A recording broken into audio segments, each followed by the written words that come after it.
March 4th brings Eson to Marvel Snap. This cosmic force could shake up the meta, but is he must-have or just an oversized stat stick?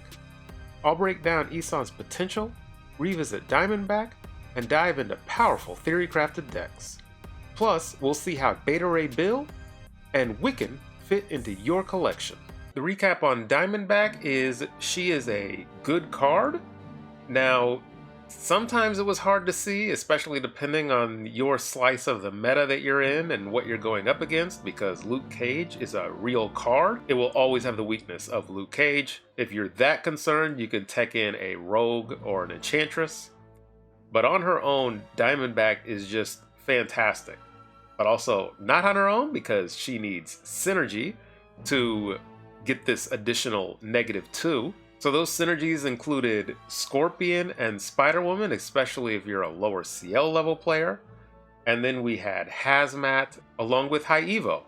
So there are a number of different flavors of this negative affliction, and Diamondback just increases their potency in a single lane, which is fantastic.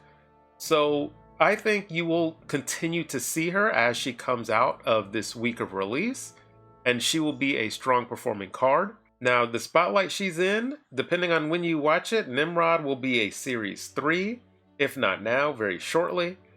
And also Phoenix Force, which is a Series 4 card, who I love, but it takes a little bit of practice to use that deck. So the overall spotlight cash isn't great, but Diamondback is a good card, and if you get her or decide to get her, I think you will be pleased as long as you like Affliction. This week's Spotlight Cash, of course, includes Eson, the new card, who got a rework before his release, and now is a interesting card, but very different card. Beta Ray Bill, who has been around for a while, and sees some kind of fringe play. And Wiccan, who sees a fair amount of play. People have figured out kind of how best to use him. And we will dive into each of these cards now.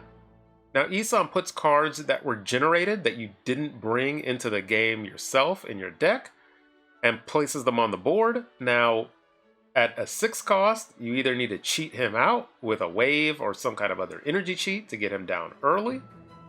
And otherwise, he's just a 6, 9+ whatever power card that you end up pulling out. Now, it is very hard to see how strong exactly this card is going to be, which is why my intro was phrased the way it was, because it could just be a big stat stick, or it could be more interesting than that. There are a handful of synergies, not all super powerful. Thanos comes to mind. It would pull a stone, but you're not getting much value there. Otherwise, you think to some of the more shield type decks and Victoria Hand type of stuff. But I'm looking forward to figuring out how strong this card actually can be. Going through these deck building exercises are always interesting for me. It shines more light on the card and whether or not I want to get it. So for the Series 2 level players, you don't have too many options, so I put in Agent 13, which generates a random card, cost 1 through 6, and then we have Cable that steals an opponent's card. The card did not start in your deck. For Series 2, we are playing Eson on the last turn. We have Strong Guy because you have a lot of 1-cost cards. You have Blade, which can get rid of a card in your hand. There's no way to cheat out Eson at this level. And so we're just relying on that big power card plus whatever Cable steals or Agent 13 generates. And if you get one or the other down and you have a very good card in your hand, a very powerful card, you don't want to play the other one and have it be a 50-50. So this is my Series 2 version. So for Series 3, why not start with the Series 2 card, which is Spider-Woman, or is she Series 1? She's low. A few moments later. Why am I going Spider-Woman? Because these decks stink. So for the Series 3 version, we're leaning more, of course, into some shield cards. So those 3 shield cards are Agent 13, Nick Fury, and Quinjet. we have White Queen, which may see a return, semi-return, because you're taking your opponent's highest cost card, which is normally going to have some amount of power on it. Eson can pull that down. We can cheat out Eson with Psylocke and Wave. Psylocke also enables us to play either White Queen or Nick Fury early. The Hood generates a demon. So there are a lot of just different ideas here. We have Doctor Doom just as a good finisher of power, if we can get that down early as well. Shang-Chi, of course. So this type of deck would be interesting to me as well to explore. Adam Warlock to draw through more of our cards to make our deck more consistent. And otherwise, here's my Series 3 version. Now the all-series version of my Eson deck, this one I'm going with the Season Pass card in Agamotto. There are, of course, card generators in Iron Patriot and White Queen. We have Wave, of course. With Agamotto, those are generated spells as well. Adam Warlock and Hydra Bob is just a fantastic combination. We have Thaddeus to draw 2 of our 10 power cards out of our deck. I know that doesn't seem like a lot, but also this deck is adding cards to your deck with Agamotto, so you don't need too many more 10 power cards to see that value from Thunderbolt Ross. Eson, we can cheat out early with Wave. Fenris and Shang-Chi is just a fantastic combo. So this one, I'm really curious to explore because there are a lot of different neat ideas to me in this version. Of course, sometimes it just doesn't come together, but you tinker and figure it out. And a bonus deck.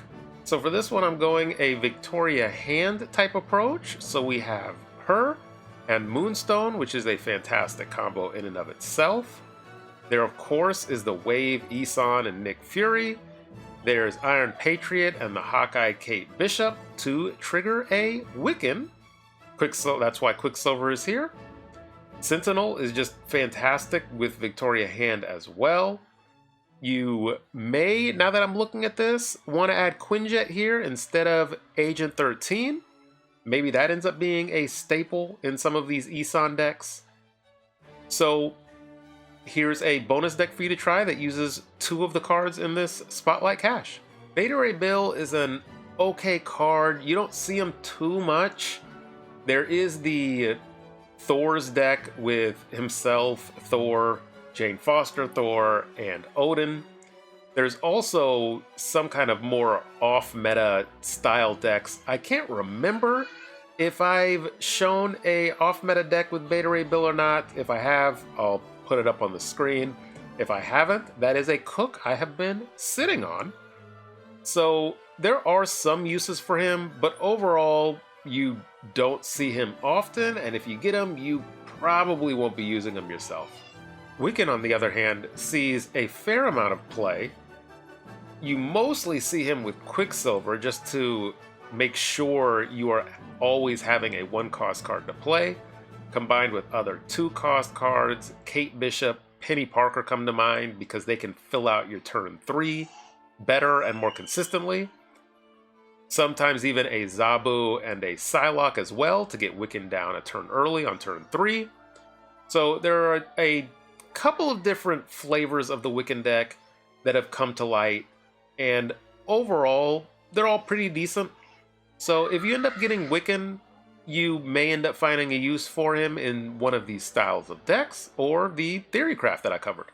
So will I be trying for Eson, even though I already have Wiccan and Beta Ray Bill? No, I will not. If you remember back to my Thaddeus Thunderbolt Ross preview video, I had a decent sized segment on how Eson was going to be busted, but they changed him.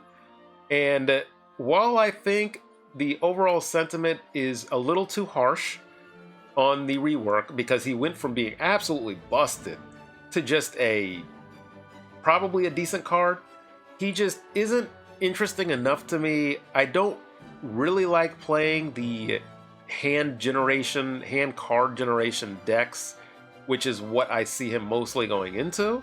So if I don't play those types of decks, why in the world would I get that card? So that is the reason why I will not be rolling for Eson. Thanks to everybody that watches this deep into the video, and thank you to the members of my channel as well. I also, at the end, why not cover Twitch for a little bit? So I've been starting up my Twitch streams right now, just broadcasting my YouTube videos. It's just a random playlist, so you can get your drops, which are going on during this release week of this video, I think. So, for the Sanctum Sanctorum event. So, if you want your drops, stop by. It will probably be a playlist.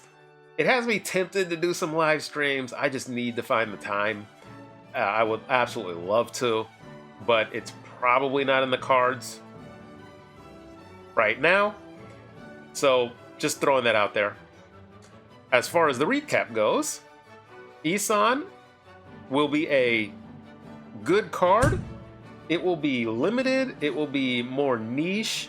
It is a big power card for the hand generation type decks, which I don't think really had a 6-cost card at their disposal.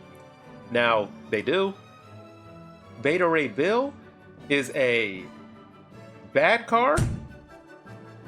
He just isn't strong enough and not worth getting. You probably won't use them much if you do. So I don't ride the fence here. They are either good or bad cards. So Beta Ray Bill is a bad card. And then we have Wiccan, who is a good card. Wiccan, I love Wiccan decks. If I haven't released this wild Pixie Wiccan deck, it will be coming in short order, because when I was doing testing on this deck, it was fun and good, and fun and good, and good and fun. So it's definitely getting a deck video. So if you unlock Wiccan, I also have 2 other much older Wiccan videos as well on this channel. If you end up unlocking them, there's plenty of fun uses with good decks, both meta and off meta. Galactus type decks, like, he goes in so many different types of decks, and it's just fantastic. A card that I absolutely love. So big thumbs up. And honestly, I think that's the best card in this week. So if you get one card, hope it's Wiccan. There are tons of different uses for him. So let me know if you agree or disagree, and until next time.